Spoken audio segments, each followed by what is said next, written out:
Hello, this is Chef John from foodwishes.com with lamb Caldero. That's right, delicious succulent lamb shanks named for the Latin Dutch oven type vessel they're cooked in. So not only am I going to show you a really cool lamb dish, but this is also kind of an experiment using a very inexpensive substitute for this, the classic heavy-duty Dutch oven. All right, this is my Le Creuset. You know I love this. We use it all the time. Super heavy duty, super expensive, several $100s. And this is what I'm using today. Under $30. This is the Imusa Caldero. So I was curious, would a dish classically cooked in a Dutch oven, like lamb shanks, work just as well in this very inexpensive model?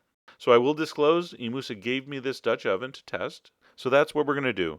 I'm going to salt and pepper or lamb shanks. Very delicious cut of lamb and very easy to cook. They just take a while. So what we're going to do is we're going to take our Caldero on medium-high heat with a little bit of vegetable oil, and we're going to brown those lamb shanks. You kind of have to, fit them in there, like a lamb shank saw puzzle. Those are fun. But once you get them fitted in, they will brown nicely. And this is one of the big advantages of any type of Dutch oven, is you get to brown the meat in the exact same pot that's going to braise in the oven. All right, so you keep all those flavors in there, and not to mention, just one pot to clean up. All right, so once that meat is nicely browned, we're going to remove it. All right, so just set the lamb aside. We're going to drain off all but maybe 1 tablespoon of the oil, and we're going to sweat down some onions and garlic. We're going to add 1 sliced onion and about 4 cloves of garlic that I just roughly sliced. All right, I'm going to turn my heat down to medium-low. With a pinch of salt, I'm just going to sweat these for about 5 or 6 minutes. Then we're going to add some ancho chili powder, some chipotle chili powder, and, believe it or not, a little cinnamon, which I think is really delicious with a braised lamb shank. All right, at that point, I'm going to add about a teaspoon of tomato paste, a little bit of acidity, a little bit of color. All right, and then I'm going to add 1 cup of chicken stock. If you have lamb stock, go ahead and use that. But hey, wait a minute. Where did you get lamb stock? Okay, so you probably don't have lamb stock. So chicken works nicely. I don't recommend beef. I like chicken better. At that point, we're going to turn the heat up to high. And as soon as that starts to boil, we're going to put our lamb shanks back on top.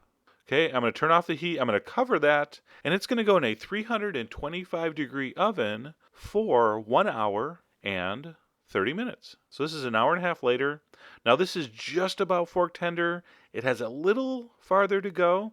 But what we're going to do is we're going to remove the lamb at this point, and I'm going to add, for some color and flavor, some peppers. I have some sliced jalapeno peppers, the green of course, and I also have some sweet red bell peppers.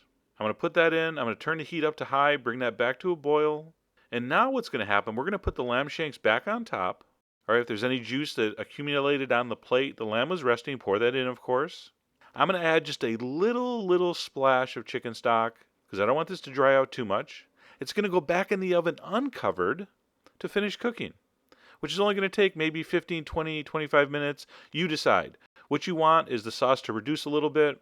You want the meat to be really fork tender. And there we go. I'm going to take the lamb out, turn the sauce to high. And as you know, anytime we're reducing a sauce like this, we have to skim the fat that collects in the middle. You can easily remove several hundred calories of fat just by doing this step. All right, so once the fat is skimmed from the top, I'm going to add a nice handful of chopped cilantro.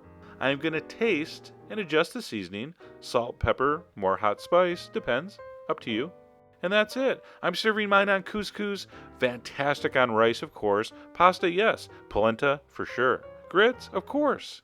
All right, so this is such a versatile dish. You can put this on anything.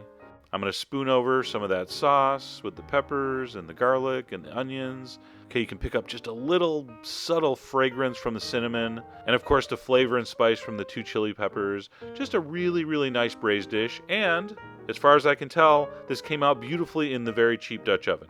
If you don't have a Dutch oven and you can't swing one of the real expensive ones, this could be a good solution. Anyway, I really hope you give this a try. This is good anytime, but a really good cold weather dish, of course. All the ingredients are on the site as usual. And as always, enjoy.